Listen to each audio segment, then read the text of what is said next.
নমস্কার বন্ধুরা, welcome to Snigdha's kitchen. আজ আমি আপনাদের তৈরি করে দেখাবো আমার স্টাইলে খোয়া ক্ষীর দিয়ে আর আপেলের পায়েস। তা চলুন দেখা যাক। তাই এর জন্য আমি দুটো আপেল নিয়ে নিয়েছি, আর আপেল দুটো গ্রেডারের সাহায্যে গ্রেড করে নেব প্রথমেই। আর এখানে 1 লিটার দুধেরও কম, 1 লিটার দুধের থেকে আমি 1 কাপ নিয়েছিলাম, সেই দুধটাকে কমাতে 1.5 কাপ করেছি ফুটিয়ে।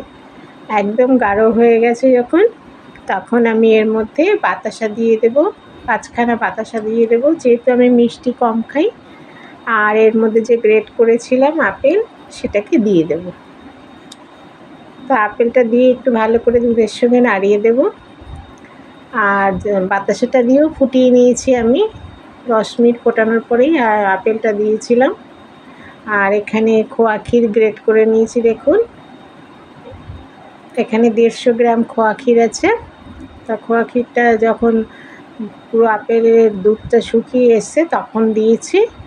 আর এর মধ্যে আমি বাদাম দিয়েছি, গোলাপের পাপড়ি দিয়েছি, দিয়ে ভালো করে দেখুন একদম যখন দুধটা শুকিয়ে গেছে তখন আমার এই আপেলের ক্ষীরটা তৈরি হয়ে গেছে।